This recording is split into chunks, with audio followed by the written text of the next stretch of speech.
Question 1. Why should you never wave people across at pedestrian crossings?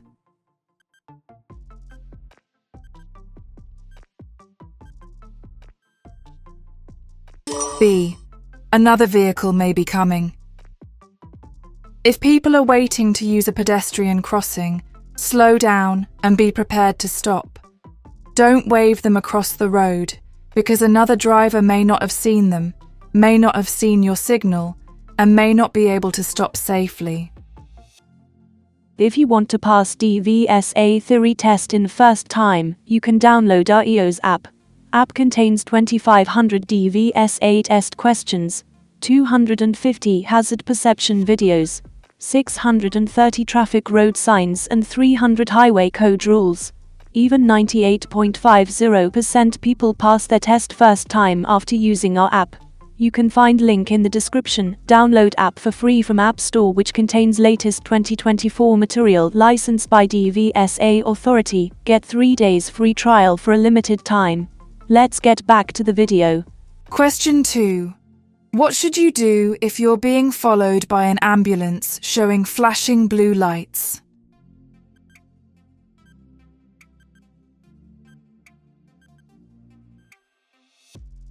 A. Pull over as soon as it's safe to do so.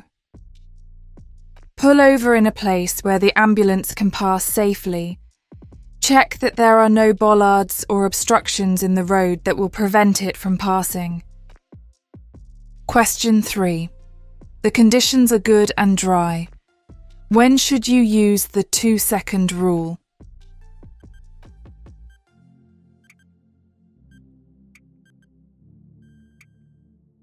A. When checking your gap from the vehicle in front. In good conditions, the 2-second rule can be used to check the distance between your vehicle and the one in front. This technique works on roads carrying faster traffic. Choose a fixed object, such as a bridge, sign, or tree. When the vehicle ahead passes this object, say to yourself, "Only a fool breaks the 2-second rule." If you reach the object before you finish saying this, you're too close. Question 4. You're travelling along a single-track road. There's a passing place on your right. What should you do if you see a vehicle coming towards you?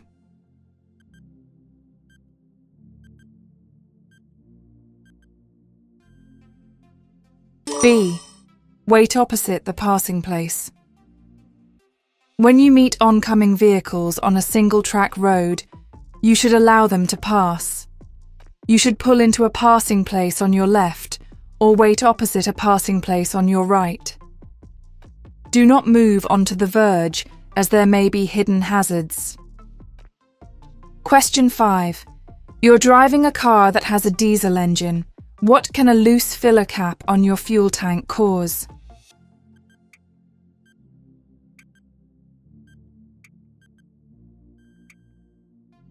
C. It can make the roads slippery for other road users. Diesel fuel can spill out if your filler cap isn't secured properly. This is most likely to occur on bends, junctions and roundabouts, where it will make the road slippery, especially if it's wet. At the end of a spell of dry weather, road surfaces may be especially slippery where diesel has been spilled, but it hasn't been washed away by rain. Question 6. What could cause you to crash if the level is allowed to get too low?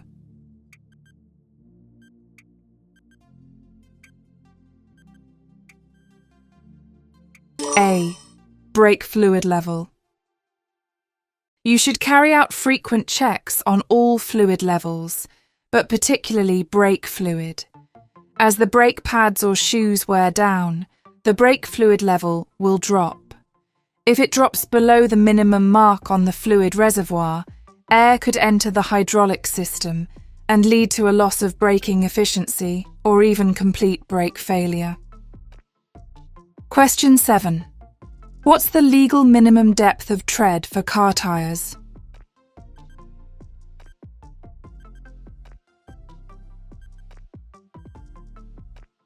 D. 1.6 millimeters. Car tyres must have sufficient depth of tread to give them a good grip on the road surface. The legal minimum for cars is 1.6 millimeters. This depth should be across the central 3/4 of the breadth of the tyre and around the entire circumference. Question 8. When should you check the engine oil level?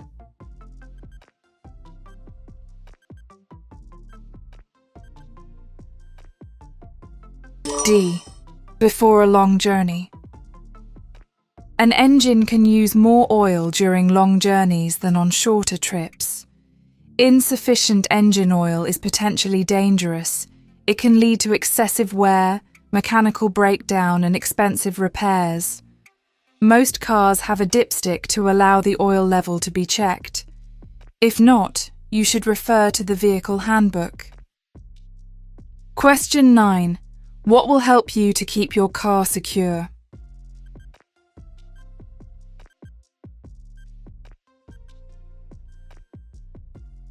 B.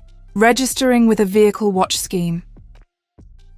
The vehicle watch scheme helps to reduce the risk of your car being stolen.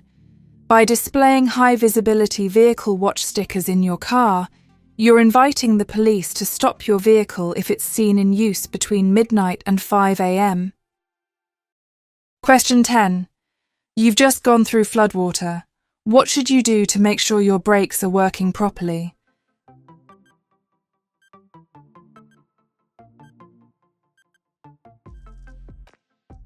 C. Go slowly while gently applying the brakes.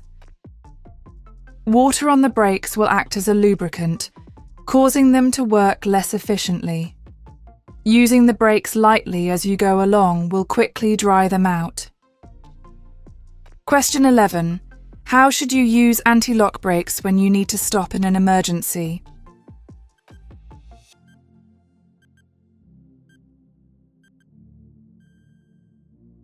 D.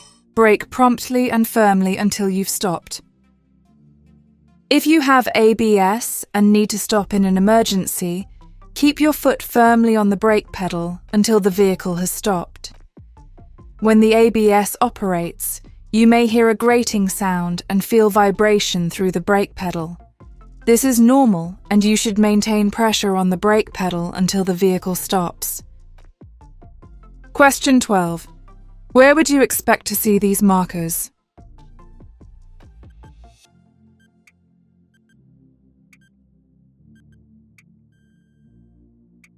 C.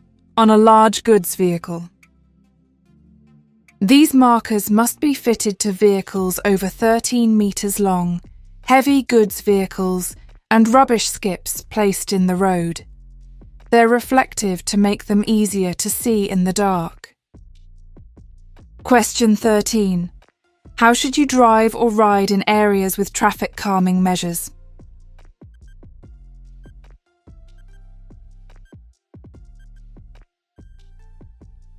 B.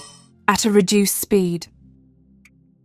Traffic calming measures such as road humps, chicanes, and narrowings are intended to slow traffic down to protect vulnerable road users. Don't speed up until you reach the end of the traffic calmed zone. Question 14. What should you do if a doctor prescribes drugs that are likely to affect your driving?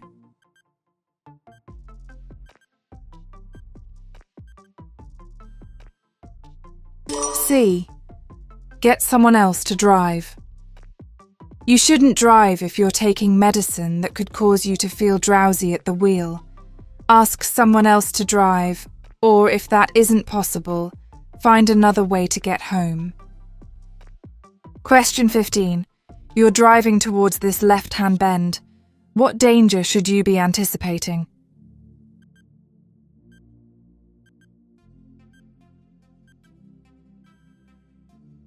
D. Pedestrians walking towards you. Pedestrians walking on a road with no pavement should walk against the direction of the traffic.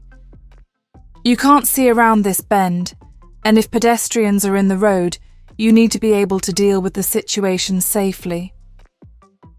Always keep this in mind and give yourself time to react if a hazard does appear. Question 16. What does it mean if you see a pedestrian with a dog that has a yellow or burgundy coat?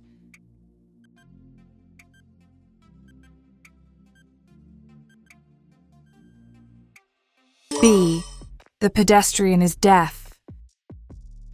Dogs trained to help deaf people have a yellow or burgundy coat. If you see one, you should take extra care, as the pedestrian may not be aware of vehicles approaching. Question 17. You're turning left from a main road into a side road. What should you do if there's a pedestrian on the pavement waiting to cross the side road?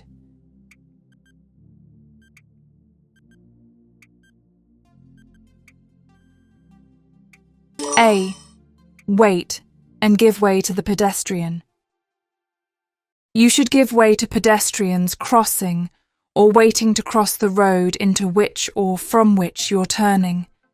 Be patient if they're cautious and let them check that it's safe from all directions before they step into the road. Do not signal or wave them to cross. Question 18. You've driven up to a pelican crossing.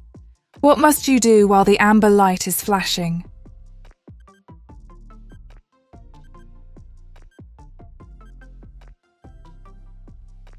C. Give way to any pedestrians on the crossing.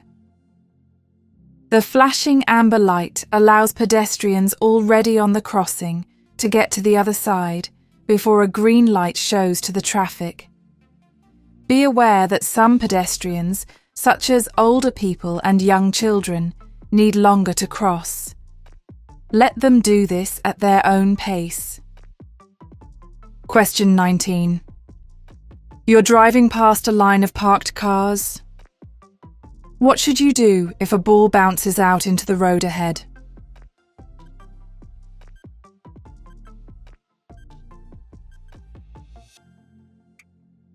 C. Slow down and be prepared to stop for children. Beware of children playing in the street and running out into the road. If a ball bounces out from the pavement, slow down and be prepared to stop. Don't encourage anyone to retrieve it. Other road users may not see your signal, and you might lead a child into a dangerous situation. Question 20. The road outside this school is marked with yellow zigzag lines. What do these lines mean?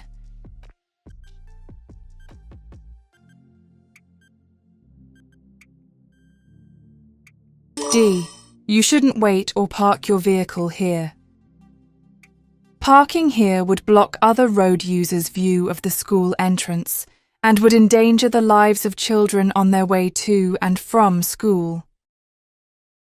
Question 21. It's very windy. What should you do if you're behind a motorcyclist who's overtaking a high-sided vehicle?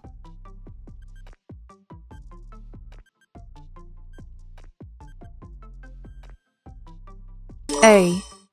Keep well back. Windy weather affects motorcyclists more than other vehicles. In windy conditions, high-sided vehicles cause air turbulence.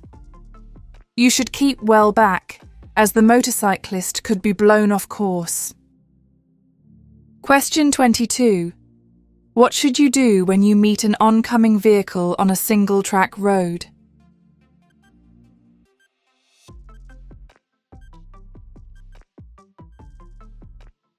C. Stop at a passing place. Take care when using single-track roads. It can be difficult to see around bends because of hedges or fences, so expect to meet oncoming vehicles. Drive carefully and be ready to pull into or stop opposite a passing place where you can pass each other safely. Question 23. What should you do if you park on the road when it's foggy?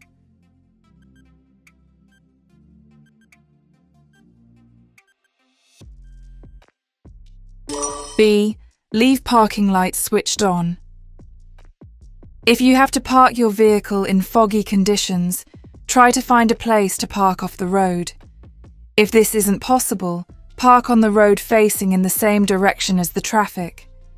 Leave your parking lights switched on and make sure they're clean. Question 24.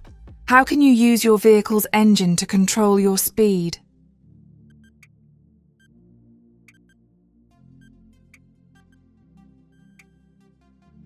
A. By changing to a lower gear. You should brake and slow down before selecting a lower gear. The gear can then be used to keep the speed low and help you control the vehicle. This is particularly helpful on long downhill stretches where brake fade can occur if the brakes overheat. Question 25.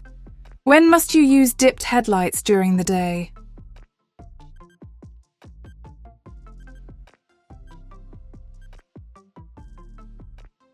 B. When you're driving in poor visibility. You must use dipped headlights when daytime visibility is seriously reduced, generally to 100 meters or less. You may also use front or rear fog lights, but they must be switched off when visibility improves. Question 26. You're on a 3-lane motorway. Which lane are you in if there are red reflective studs on your left and white ones to your right?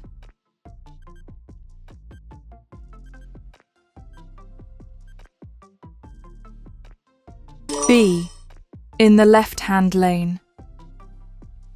The colours of the reflective studs on the motorway and their locations are red, between the hard shoulder and the carriageway, white, between lanes, amber, between the carriageway and the central reservation, green, along slip road exits and entrances, bright green-yellow, at roadworks and contraflow systems. Question 27. When would you use the right-hand lane on a 3-lane motorway?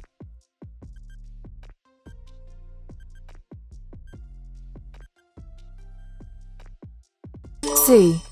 When you're overtaking. The right-hand lane of the motorway is for overtaking. Sometimes you may be directed into a right-hand lane as a result of roadworks or a traffic incident. This will be indicated by signs or officers directing the traffic. Question 28. What should you do when there's an obstruction on your side of the road?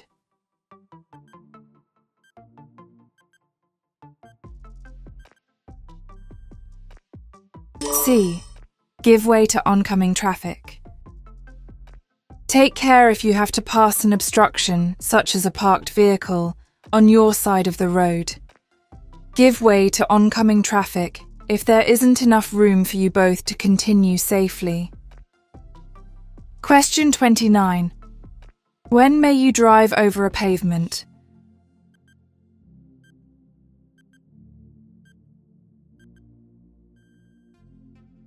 A.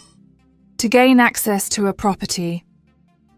It's illegal to drive on or over a pavement, except to gain access to a property. If you need to cross a pavement, give priority to pedestrians. Question 30. How can you identify traffic signs that give orders?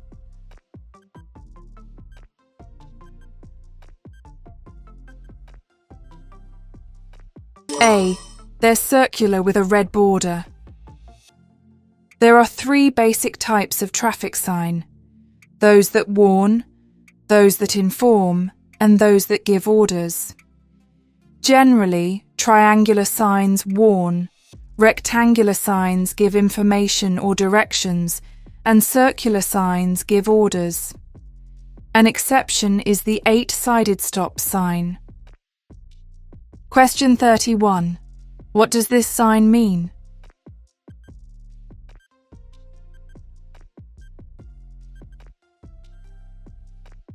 D.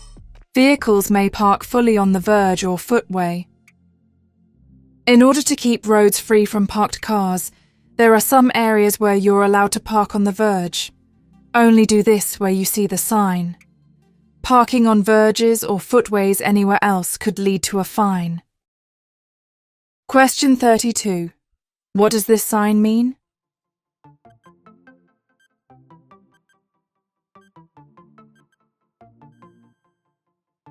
C. Contraflow bus lane. There will also be markings on the road surface to indicate the bus lane. You mustn't use this lane for parking or overtaking. Question 33. How should the right-hand lane of a 3-lane motorway be used?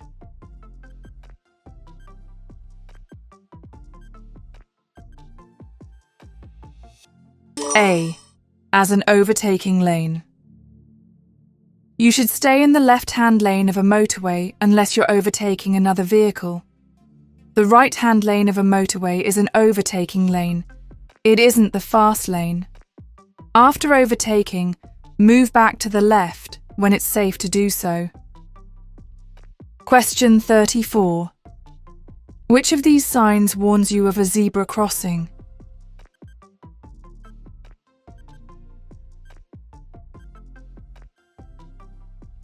A. Look well ahead and check the pavements and surrounding areas for pedestrians. Look for anyone walking towards the crossing. Check your mirrors for traffic behind, in case you have to slow down or stop. Question 35. What should you be aware of if you've just passed this sign?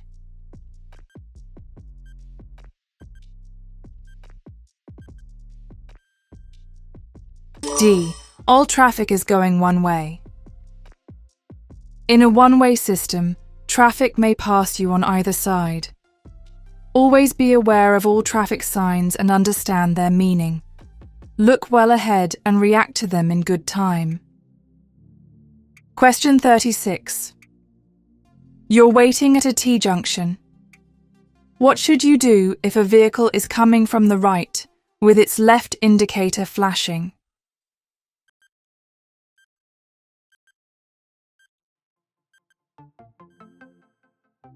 C. Wait until the vehicle starts to turn in. Other road users may give misleading signals. When you're waiting at a junction, don't emerge until you're sure of their intentions. Question 37. What information is found on a vehicle registration document?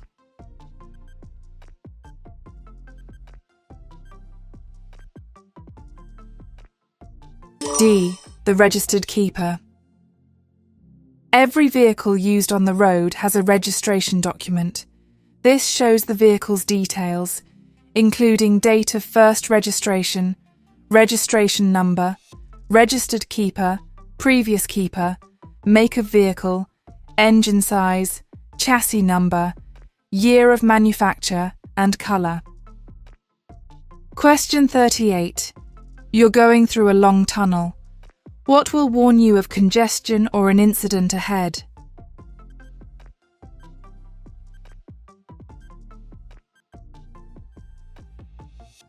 C. Variable message signs. Follow the instructions given by the signs or by tunnel officials. In congested tunnels, a minor incident can soon turn into a major one, with serious or even fatal results. Question 39. What restrictions apply if you're towing a trailer on a 3-lane motorway?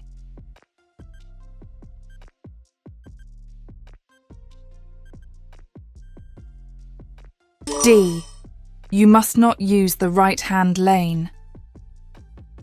The motorway regulations for towing a trailer state that you must not use the right-hand lane of a 3-lane motorway unless directed to do so, for example at roadworks or due to a lane closure, exceed 60 miles per hour.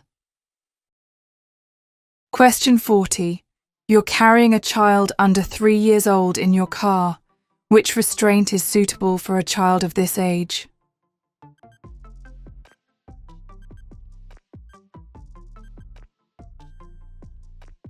B. A child seat. It's your responsibility to ensure that all children in your car are secure. Suitable restraints include a child seat, baby seat, booster seat or booster cushion. It's essential that any restraint used is suitable for the child's size and weight and fitted according to the manufacturer's instructions. Question 41. You're going to tow a trailer that's wider than your car. What must you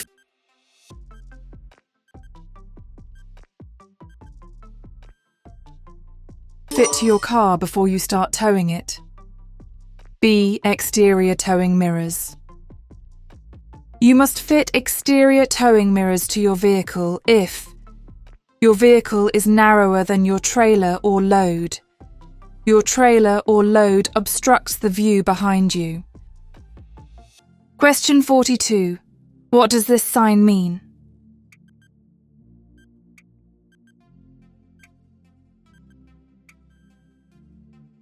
A. Shared route for pedal cycles and pedestrians only. This sign shows that this is a shared route for pedal cycles and pedestrians only. Question 43. What does the following sign mean?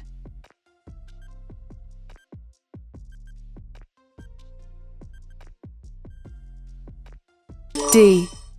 Give way to oncoming vehicles. Where a road or bridge is very narrow, priority must be given to traffic from the other direction. There will usually be a give way line indicating where to wait. Question 44. You are driving along a road and see this sign. What does this sign mean?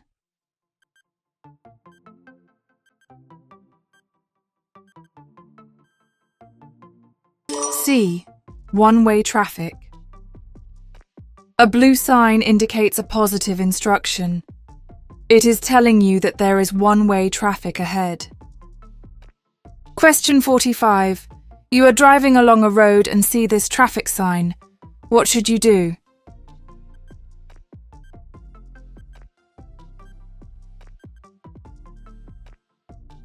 A. Not exceed 40 miles per hour. The sign tells you the maximum speed limit, in miles per hour, at which you should drive if it's safe to do so. Question 46. Where would you usually see this road sign?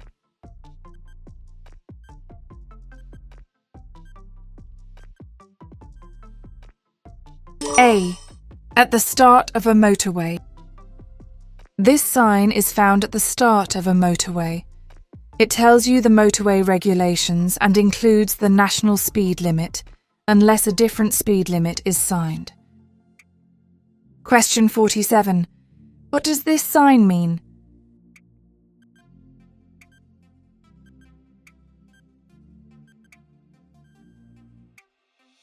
A. Minimum speed permitted in miles per hour.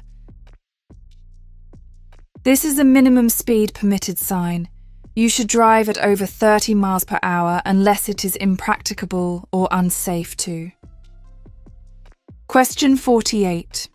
You are a pedestrian at a level crossing. What does this flashing pedestrian signal indicate?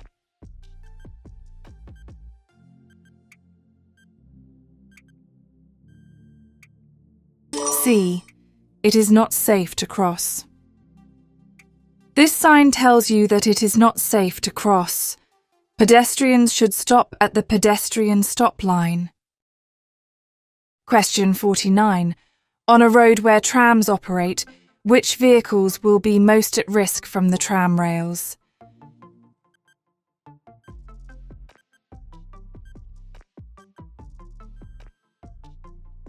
B. Cycles. The narrow wheels of a bicycle can become stuck in the tram rails, causing the cyclist to stop suddenly, wobble, or even lose balance altogether.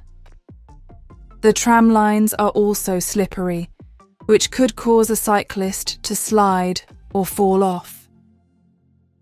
Question 50. What does this sign mean?